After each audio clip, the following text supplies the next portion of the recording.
Noong 2007, nang bago ako mag-birthday ng August 29, naisip kong gumawa ng sulat para sa eskwelahan. Di ko inaasahan na isang araw na isa ako sa mapabilang sa matutulungan ng miss ko lang. Salamat po sa GMA 7. Natugunan niyo ang aking munting pangarap na minsan pinapanood ko lang.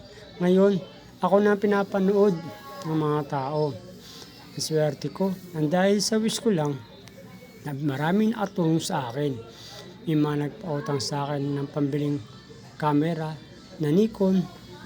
Nagkaroon din po ako ng isang motor.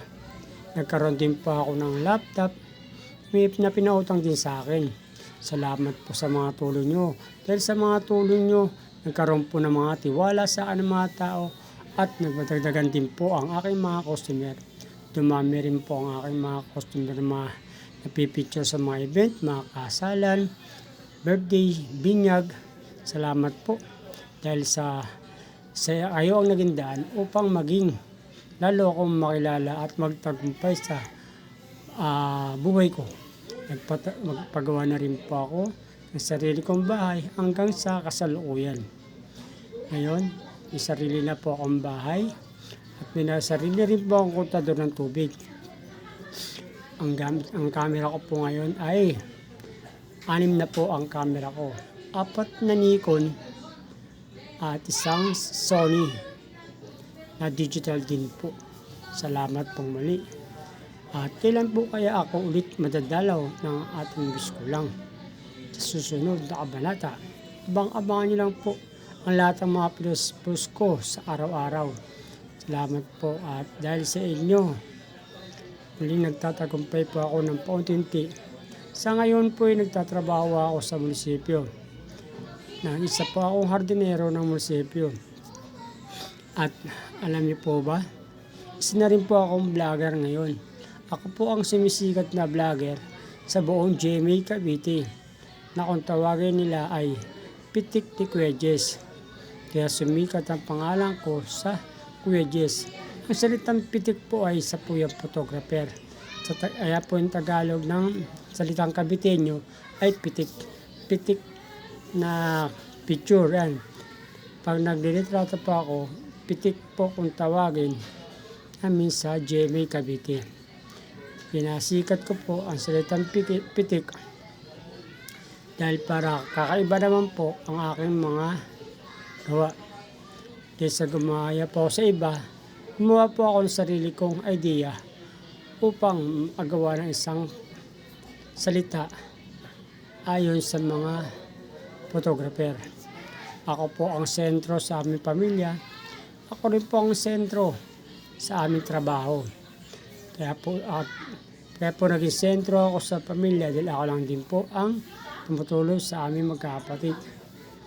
Sa ngayon, dahil sa akin po nakatira ang aking pamangkin at may napakain din po ako sa dalawang kapatid. At bilang sentro po sa trabaho, hawak ko po ang plaza ng GMA Cavite at ako rin po ang nag-aalaga ng Center Island. Ngayon po, yung mga rota na po kami sa Center Island mula unahan ng Gabuan hanggang dulo ng Kalimag.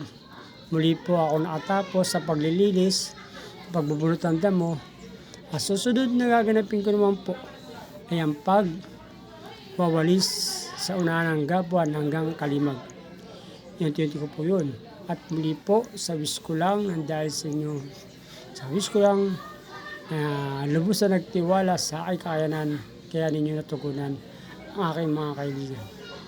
Muli po, dahil sa inyo, unti-unti po akong nagtatagumpay. Ako rin po ang sentro ng photographer sa simbahan pag-araw ng linggo. Pag ako po nag-picture, lagi po akong nasa sentro, sa gitna ng altar. Pwesto lang po ang aking mga ibang photographer doon kapag ako po ay nakatapos na sa mag-picture. Minsan nakasingit sila kasi minsan po kasi ang customer ko ang tagal pong lumapit sa harapan ng simbahan. Kaya po, minsan nakakasingit yung iba. Wala naman po problema at muli po, At sa dami po at nawa po ay magkaroon pa po ako ng mga customers sa ngayon sa kasalukuyan. At salamat din po dahil sa tiwala ng mga tao sa akin, nabigyan po ako ng isang parangal sa aming bayan bilang may malaking ambag sa bayan ng General Mariano Alvarez, Cavite. Muli po, salamat po sa pagkilala ng wish ko lang sa akin at pagkilala ng aming Mayor Ed Studio sa aming bayan. 3 buwan pa lang siya, nakilala na agad niya ako at agad nagtiwala sa aking kakayanan.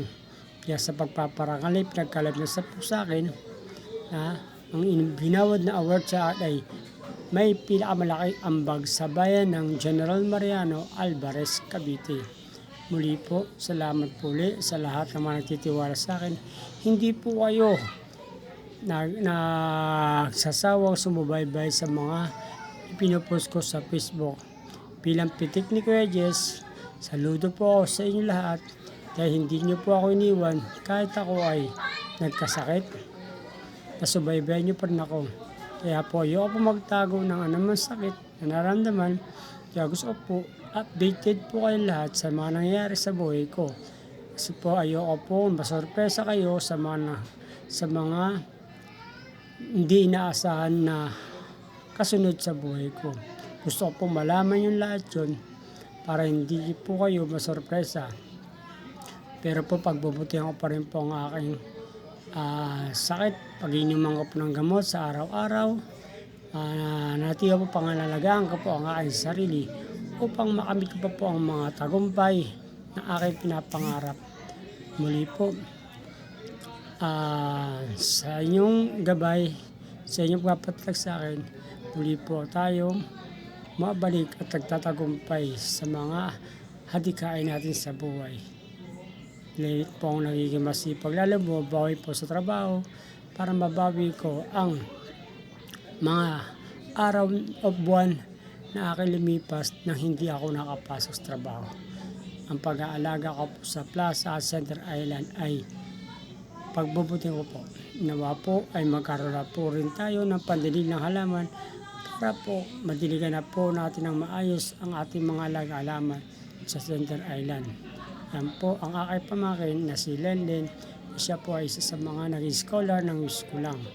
Meron pa po isang pamangkin na si Jed Bustamante, kaso inabot na po ng K-12 kaya hindi na rin po nagamit ang kanyang scholar. Salamat po sa mga grocery na nag-aalagang 5,000. Salamat din po sa camera na nag-aalagang 41,995. At salamat din po sa perang kanyang ibigay sa akin nung wish ko lang na 2,000. Salamat po ulit sa mga tagumpay. Huwag po kayong magsasawa na sumabay sa akin. Panoodin niyo po at tapusin niyo po ang aking nasimulan. Ang wish ko lang. Maraming po salamat. Walang imposible sa mga pangarap na nais mong makamit. Tiyaga at sipag lang ang kailangan natin.